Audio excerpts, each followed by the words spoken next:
প্রিয় বন্ধুরা, চ্যানেলে সবাইকে স্বাগত জানাচ্ছি। আমরা আজকে আরম্ভ করতে যাচ্ছি এসএলএসটি ইংলিশ ইন্টারভিউ ক্লাস 16 এবং আজকের ক্লাসটা খুব ইম্পর্টেন্ট একটা টপিকের উপরে। বুঝতেই পারছো, the price of bananas by Mulk Raj Anand. তো এটা আরম্ভ করার আগে আমরা কয়েকটা কথা বলে নিতে চাই। দেখো, প্রশ্নগুলো আমাদের যে ডেমো তৈরি করছি না কেন, আমরা অনেকে প্রাইস অফ বানানা তৈরি করছি, স্নেইল তৈরি করছি, আমরা বিভিন্ন ডেমো তৈরি করছি। তো এই ডেমোগুলোর প্রশ্নগুলো তো আমাদের অবশ্যই ভালো করে দেখা উচিত, কিন্তু আমি যেটা সাজেস্ট করব সেটা হচ্ছে, দেখো, এই রিলেটেড যে প্রশ্নগুলো আছে সেটা তুমি স্নেইল করে থাকতে পারো। তুমি যে প্রাইস অফ বানানার যদি না দেখে থাকো তাহলে কিন্তু তোমার একটা অসুবিধা হতে পারে। কিরকম অসুবিধাটা এরকম হতে পারে যে দেখা গেল তোমাকে জিজ্ঞেস করে বসলো যে তুমি তো ক্লাস 9-10-এর সিলেবাসটা দেখেছো, সেখানে প্রাইস অফ বানানা নিয়ে একটা গল্প আছে, সেক্ষেত্রে দু একটা প্রশ্ন তোমার কিন্তু জিজ্ঞেস করতে পারে। তো সেক্ষেত্রে তোমাকে একটু রেডি থাকা উচিত। বা আমরা ইন্টারভিউর ক্ষেত্রে এরকম একটা অবস্থা দেখি, যাদের অনেক সময় ইন্ডিয়ান লিটারেচার আছে, কিছু কিছু প্রশ্ন কিন্তু অবশ্যই জানা উচিত। তো এই টাইপের প্রশ্নগুলো সবগুলো কিন্তু একবার করে দেখে রাখা উচিত, দেখে রেখে সেই জায়গাটাকে রেডি করে রাখা উচিত। সেটা তোমরা ভালো করে না দেখো, ভালো করে প্রিপারেশন না নাও, কিন্তু এই জিনিসগুলো কিন্তু অবশ্যই দেখা উচিত। ইন্টারভিউ রিলেটেড যে প্রশ্নগুলোই থাকুক না কেন, আমরা সবগুলো ভিডিওই দেখবো এবং প্রিপারেশন নেব। এটা একটা সাজেশন তোমাদের কাছে, এবং আশা করি তোমরা তোমাদের মতো করে সেই জিনিসটাকে রেডি করে নেবে। তো আরেকটা ব্যাপার, সেটা হচ্ছে আবার এই সব ভিডিওগুলো কিন্তু একখানেই দেওয়া আছে, সবগুলোই ডিসক্রিপশন বক্সে দেওয়া আছে। আমরা যতগুলো ইন্টারভিউ রিলেটেড ভিডিও করছি সবগুলোই কিন্তু আমাদের ডিসক্রিপশন বক্সে দেওয়া আছে, তোমরা সেখান থেকে দেখে নিবে। আচ্ছা, এবার বারবার সেই জিনিসগুলো দেখা যেতে পারে, বা তোমাদের যদি কোনো আস্কিং থাকে যে এই প্রশ্নটা কি হবে, এই অ্যান্সারটা কি হবে, সেগুলো বলতে পারো কমেন্ট বক্সে। আমি সেই প্রশ্নগুলোর উত্তর দেবো। এখন আমরা কিন্তু এমন একটা পর্যায়ে এসে গেছি যে আমাদের যে কোনো দিন ভেরিফিকেশনের ডেট দিতে পারে এবং ইন্টারভিউ ডেট দিতে পারে। তবে বুঝতেই পারছো, এরকম একটা পরিস্থিতিতে দাঁড়িয়ে আছি, কয়েকটা দিনের ওয়েট, তারপরে কিন্তু ভেরিফিকেশন এবং ইন্টারভিউ ডেটটা পেয়ে যাবে। তো প্রিপারেশনটা সেভাবে নাও। আচ্ছা, এবার আরম্ভ করছি প্রশ্নগুলোতে। প্রাইস অফ বানানাস থেকে প্রথম প্রশ্নটা আমাদের কি হতে পারে। আরেকবার বলছি যে প্রশ্নগুলো কিন্তু যে এই টাইপের প্রশ্নই হবে তা নয়, আমাদের জাস্ট একটা প্রিপারেশন নেওয়া, একটা এক্সস্টিভ প্রিপারেশন নেওয়া, যাতে আমাদের কাজে দেয়। তো প্রথম প্রশ্নটাই আগে আমরা দেখি। Mulk Raj Anand was the founder member of an association. একটা অ্যাসোসিয়েশনের ফাউন্ডার মেম্বার কিন্তু ছিলেন। Do you know the name of that association? এটা একটা প্রশ্ন আসতেই পারে। তো আমরা সেই অ্যাসোসিয়েশনের নামটা খেয়াল করি। Mulk Raj Anand was the founder member of the progressive writers association. এটা কিন্তু একটা অ্যাসোসিয়েশন ছিলেন এবং এটার কিন্তু ফাউন্ডার মেম্বার ছিলেন আমাদের মুলকরাজ আনন্দ। আচ্ছা, আরেকটা ব্যাপার, সেটা হচ্ছে আমরা কিন্তু টেক্সটের প্রশ্নগুলোর দিকে বেশি একটা যাচ্ছি না। টেক্সটের প্রশ্নগুলো প্রোজ প্যাসেজ, তোমরা গল্পগুলো জানো, 9-10-এর স্টুডেন্টদের মতো করে তোমাদেরকে সেই গল্পগুলোর সম্পর্কে প্রশ্ন বলতে হবে, এটার প্রয়োজন মনে করছি না। আমি একটু আলাদা টাইপের প্রশ্ন করছি যেটা তোমাদের কাজে লাগতে পারে, বা তোমরাও সেই টাইপের প্রশ্ন চাচ্ছ। আচ্ছা, তো আমরা এটা প্রোগ্রেসিভ রাইটার্স অ্যাসোসিয়েশন, এটা আমরা খেয়াল রাখবো। আচ্ছা, পরের প্রশ্নে আসি। Do you remember some of the novels by Mulk Raj Anand? আচ্ছা, তুমি কি মুলকরাজ আনন্দের কয়েকটা নভেলের নাম বলতে পারো? আমরা যেটা পাচ্ছি সেটা তো একটা শর্ট স্টোরি পাচ্ছি। তো এটার ক্ষেত্রে নভেলটা বিশেষ ভালো কয়েকটা নভেল আছে, ফেমাস কয়েকটা নভেল আছে মুলকরাজ আনন্দের, আমাদের কিন্তু সেটা জেনে যাওয়া উচিত। তো এরকম টাইপের কোন নভেলগুলো হতে পারে, কোন নভেলগুলোর নাম আমরা বললে ভালো হতে পারে? দেখো, some of his famous novels আর আনটাচেবল, এটা কিন্তু একটা খুব বিখ্যাত novel. Coolie, two leaves and a bird, আচ্ছা, the village, the big heart, এই নভেলগুলো কিন্তু বিখ্যাত নভেল এবং আমরা কিন্তু এই নভেলগুলোর নাম করতে পারি। তো এছাড়াও আরো বেশ কয়েকটা নভেল আছে, তোমরা যারা মুলকরাজ আনন্দ নিয়ে জানো তারা কিন্তু সেই নভেলগুলোও বলতে পারো। তো দুটো বিখ্যাত নভেল, আনটাচেবল এবং কুলি, এই দুটো কিন্তু মেনশন করো, তাহলে ভালোই হবে। আচ্ছা, এবার আসি পরেরটাতে। What is Mulk Raj Anand famous for? Mulk Raj Anand তার লেখাগুলোতে কিসের জন্য বিখ্যাত? আমরা ইন হিজ রাইটিং যদি বলি, তাহলে সেক্ষেত্রে মুলকরাজ আনন্দ কিসের জন্য বিখ্যাত? এবার দেখো, অ্যান্সারটা আমাদের এভাবে আসতে পারে। He was famous for his depiction of the lives of the poorer caste in traditional Indian society. এই জিনিসটা কিন্তু তোমাদেরকে খেয়াল রাখতে হবে যে মুলকরাজ আনন্দের আমরা যে গল্পগুলো পড়ি, যে নভেলগুলো পড়ি, তার মধ্যে দেখো খুব সুন্দর করে তিনি কিন্তু ডেপিক্ট করতেন। কাদের লাইফগুলো ডেপিক্ট করতেন? যে পুয়ার কাস্ট, যা বা পুয়ার ক্লাস পিপল বা পুয়ার পিপল। ইন্ডিয়ান সোসাইটির মধ্যে পুয়ার পিপলদের লাইফগুলোকে খুব সুন্দর করে তিনি কিন্তু তার নভেলগুলো হোক, শর্ট স্টোরিগুলো হোক বা বিভিন্ন জায়গাতে তিনি কিন্তু এই জিনিসগুলোকে ডেপিক্ট করতেন, খুব সুন্দর করে ডেপিক্ট করতেন। আমরা সেটা কিন্তু এর জন্যই তিনি কিন্তু বিখ্যাত লিটারেচারের মধ্যে বা তার রাইটিং এর মধ্যে। এটা তার একটা স্পেশাল কোয়ালিটি এবং এজন্য তিনি বিখ্যাত। He is famous for his depiction of the lives of the poor castes. আচ্ছা, এবার সে পরের প্রশ্নে, which book did Mulk Raj Anand win the Sahitya academic award? Sahitya Akademi award কোন বইটার জন্য পেয়েছিলেন? প্রশ্ন হতেই পারে। তাহলে আমরা অ্যান্সারটা এভাবে দেবো, his book Morning Face won him the Sahitya academic award. এটা কিন্তু একটা ভালো বই, বুঝতেই পারছো, সাহিত্য একাডেমি অ্যাওয়ার্ড পাওয়া একটা বই, আমরা এটা মেনশন করব। আচ্ছা, আসি পরের প্রশ্নে, what is Mulk Raj Anand's first novel? এটা কিন্তু খুব সুন্দর একটা প্রশ্ন এবং জানতেই হয়।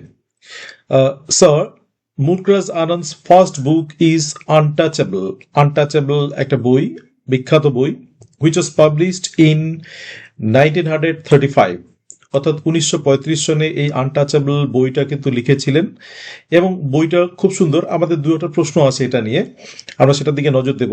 তো আমরা খেয়াল রাখছি যে এই তার প্রথম বইটার নাম হচ্ছে আনটাচেবল, যেটা তাকে ওয়াইড পপুলারিটি এনে দিয়েছিল। আচ্ছা, তো আমরা এটার সনটাও পেয়ে গেলাম। এবার আসি পরের প্রশ্নে, what was the first English novel in India? ভারতে ইংরেজিতে লেখা প্রথম নভেলের নাম কি? রিলেটেড কোশ্চেন কিন্তু। আমরা মুলকরাজ আনন্দ বা এই টাইপের প্রশ্ন যখনই আসবো বা অন্য কোনো জায়গা থেকে তোমাকে যদি প্রশ্ন ধরে ঘুরিয়ে ফিরিয়ে, আমরা তো একটা ইন্টারভিউটাকে মনে করি অনেকটা গল্পের মতো, তোমাকে রিলেটেড প্রশ্ন কিছু আসবে, একটার পর একটা প্রশ্ন আসবে, তুমি যেটা বললে তারপর সেটা থেকে লিঙ্ক খুঁজে তিনি আর একটা প্রশ্ন করলেন। এবার নভেলের কথা যখন উঠলো তিনি জিজ্ঞেস করতেই পারেন, আচ্ছা বলতো ভারতে প্রথম নভেলটা কোনটা ছিল ইংরেজিতে লেখা? তো আমরা সেক্ষেত্রে বলতে পারি answer, Rajmohan's wife by Bankim Chandra Chattopadhyay is recognised as the first Indian novel written in English. এটাকে কিন্তু আমরা বলতে পারি। এবং খুব সুন্দর, রাজমোহনস ওয়াইফ 1864 লেখা, বঙ্কিমচন্দ্র চট্টোপাধ্যায়ের লেখা, এবং এটাকেই first Indian novel written in English বলে ধরা হয়। তো আমাদের রিলেটেড কোশ্চেন যেহেতু, আমরা এই প্রশ্নটাও নজর দিয়ে দিলাম। আমরা জানি এই টাইপের রিলেটেড প্রশ্ন দিয়েই কিন্তু আমাদের এই ইন্টারভিউ প্রসেসটা হয়। যেমন ডেমো রিলেটেড কিছু কোশ্চেন, আমরা ডেমো রিলেটেড কোশ্চেনগুলো করছি এবং তার রিলেটেড কিছু কোশ্চেন, এগুলো সব আলোচনার মাধ্যমে যখন তোমরা ইন্টারভিউ যাবে, ইন্টারভিউ ফেস করবে, তখন দেখবে কিন্তু যে অনেকটা গল্পের মতো করে এই রিলেটেড প্রশ্নগুলো অটোমেটিক্যালি উঠে আসে। আমরা এরকম নয় যে রিটেন পরীক্ষাতে যে প্রশ্নগুলো একের পর একটা, একটার সঙ্গে একটা রিলেটেড নয়, কিন্তু এখানে আমাদের ইন্টারভিউর ক্ষেত্রে সব রিলেটেড প্রশ্ন। খেয়াল রাখবে এই জিনিসটার দিকে। আচ্ছা, এবং ডেমোর প্রিপারেশনে কিন্তু সেই জায়গাগুলোকে তোমরা দেখবে যে এর রিলেটেড কি টাইপের প্রশ্নগুলো হতে পারে। আচ্ছা, পরের প্রশ্নে আসি, হু ইনফ্লুয়েন্সড মুলকরাজ আনন্দস ওয়ার্কস? কে বা কারা ইনফ্লুয়েন্সড করেছিলেন মুলকরাজ আনন্দস কাজগুলো বা লেখাগুলোতে, কার ইনফ্লুয়েন্স আছে? তো আমাদের অ্যান্সারটা হতে পারে এরকম, Mulk Raj Anand was deeply influenced by the social realism of the writers like Charles Dickens, John Steinbeck. এই দুজনের কিন্তু রিয়েলিজম যেটা আছে সেটা কিন্তু আমরা সোশ্যাল রিয়েলিজমটাকে খুব সুন্দর করে কিন্তু আমরা মুলকরাজ আনন্দের লেখাগুলোতে পাই। সুতরাং আমাদের এই চার্লস ডিকেন্সের এবং জন স্টেইনবেকের যে লেখাগুলোর টাইপটা আছে, রিয়েলিজমটা, সেটা কিন্তু আমরা আমাদের নভেলগুলোতে পাই বা রাইটিংগুলোতে পাই, বা আমাদের প্রাইস অফ বানানার মধ্যেও কিন্তু সেই জিনিসটাকেই তুলে ধরা আছে। রিয়েলিজম, সোশ্যাল রিয়েলিজমটা খুব সুন্দর করে তুলে ধরা আছে সবকিছুর মধ্যেই। আচ্ছা, তাহলে আমাদের রাইটিং এর ক্ষেত্রে অবশ্যই আমরা দুজন ইংলিশ রাইটার পেয়ে যাচ্ছি, একজন হচ্ছে স্যার চার্লস ডিকেন্স এবং John Steinbeck. Who is the father of Indian English fiction or literature? Indian English ফিকশনের ফাদার কাকে বলে ধরা হয়? দেখো, প্রশ্নগুলো এই টাইপের প্রশ্নগুলো কিন্তু যদি আসে তখন কিন্তু আমাদের একটু অনেক সময় দিতে হয়, ফার্স্ট কাকে ধরবো, ফার্স্ট কাকে ধরবো না, এরকম কিন্তু দু একটা কন্ট্রোভার্সি থাকেই। তো আমাদের অ্যান্সার আমরা তাই বলবো। দেখো, Mulk Raj Anand is widely regarded as the father of Indian English fiction. তাহলে আমরা এটা বলবো যে মুলকরাজ আনন্দকে ধরা হয় যে father of Indian English fiction.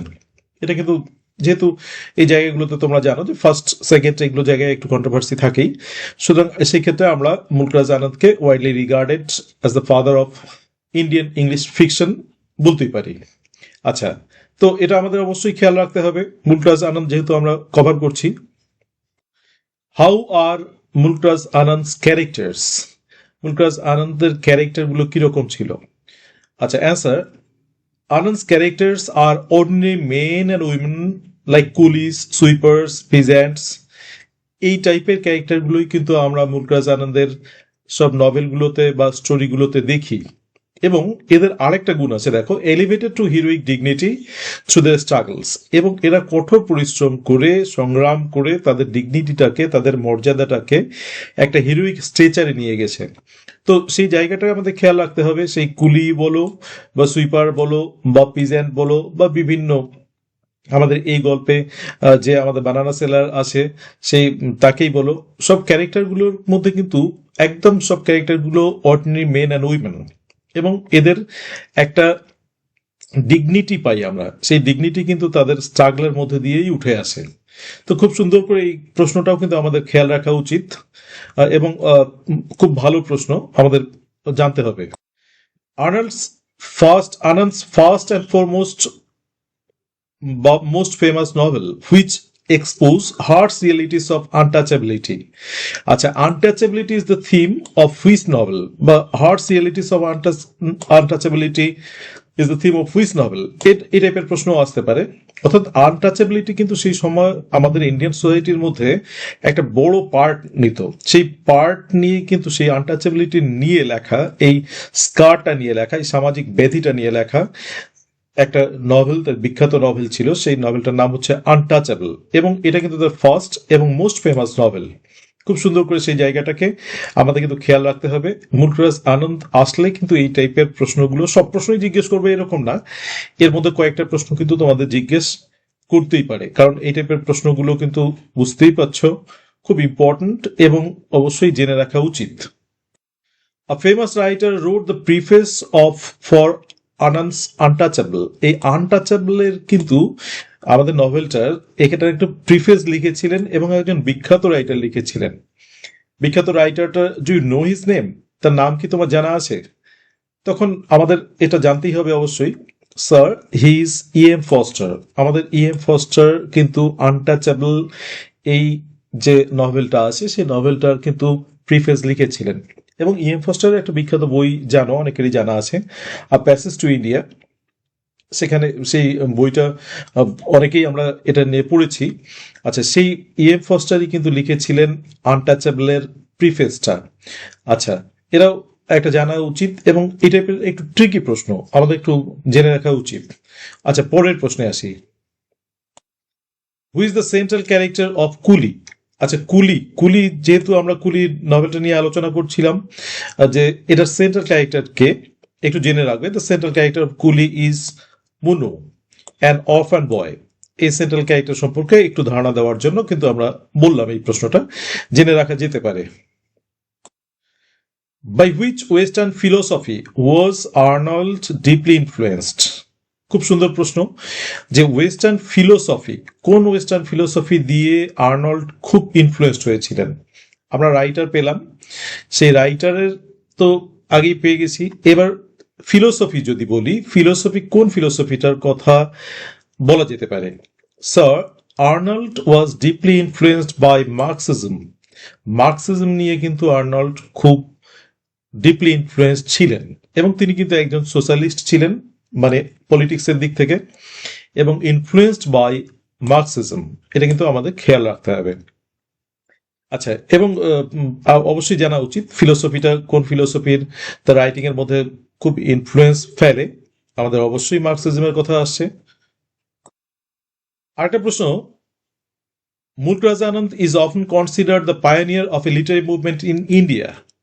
ইন্ডিয়ার লিটারি মুভমেন্টের মধ্যে তাকে পায়োনিয়ার বলে ধরা হয়। Do you know the name of the movement?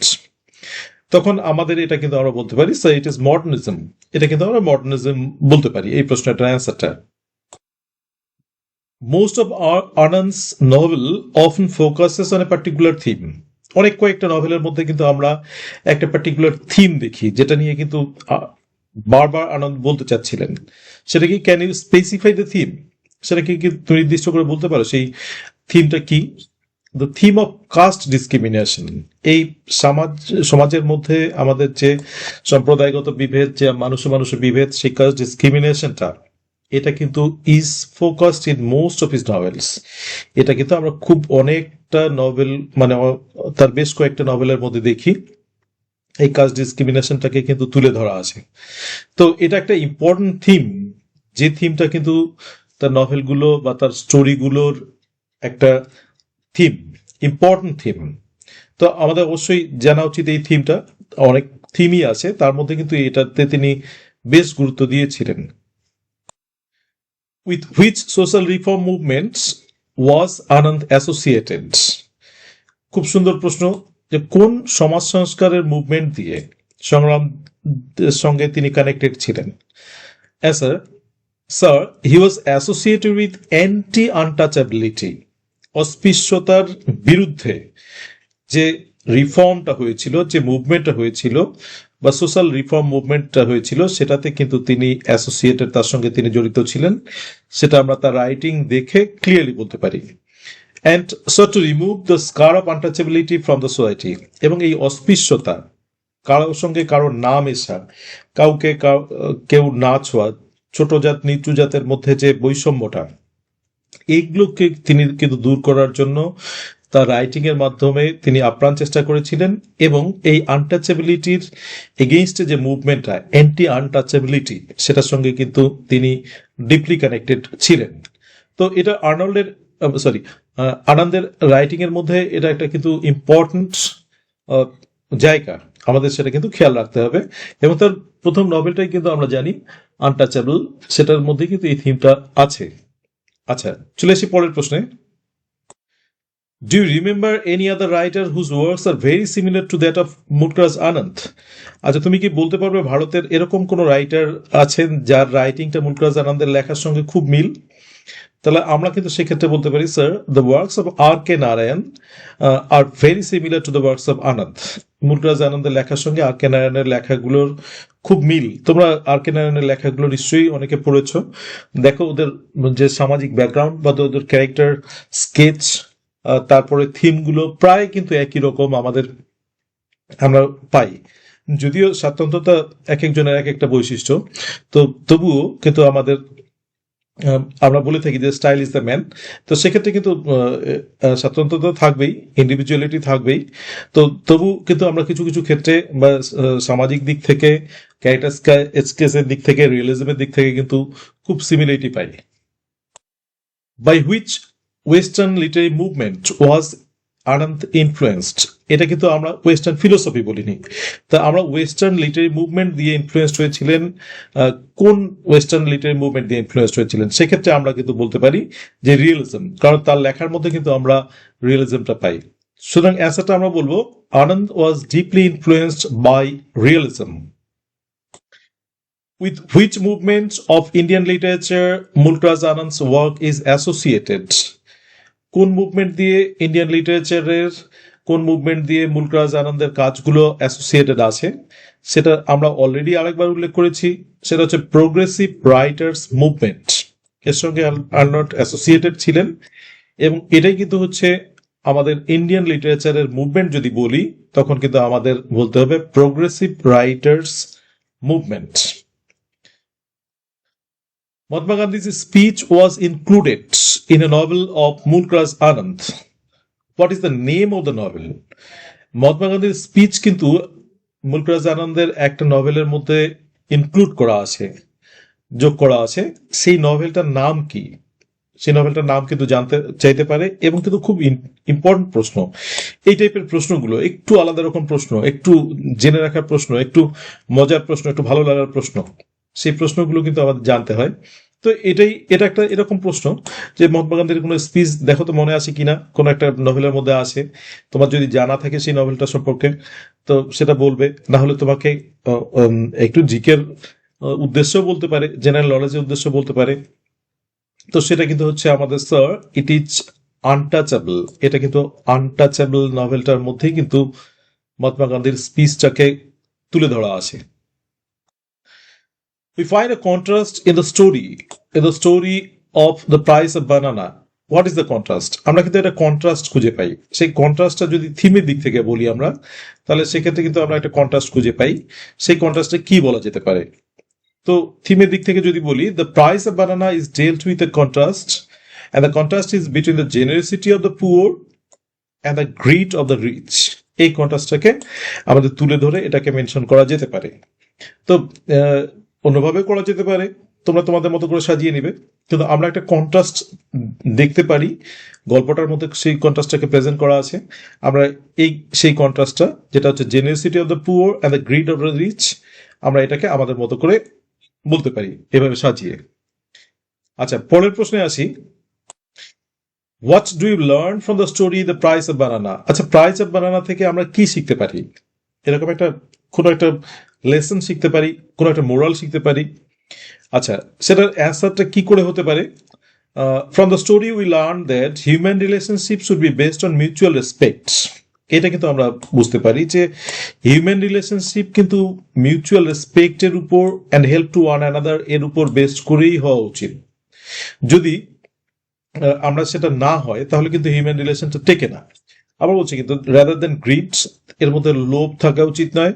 Self consciousness, আমি নিজে বড় বা আমি নিজে ছোট বা আমি নিজে এই সমাজের, এরকম থাকা উচিত নয়। অ্যান্ড সেলফিশনেসটাকে অ্যাভয়েড করা উচিত, তাহলে কিন্তু হিউম্যান রিলেশনশিপটা টিকবে। যেটা আমরা প্রাইস অফ বানানার মধ্যে কিন্তু দেখি যে দুটো মানুষ, সেই দুটো মানুষের মধ্যে মিউচুয়াল রেসপেক্ট নেই। আমাদের যিনি ধনী ব্যবসায়ীটা আছে, তার যে মানে সেই আমাদের যে বানানা সেলারটা আছে, ভেন্ডারটা আছে, তার প্রতি কিন্তু তার একটু রেসপেক্ট নেই।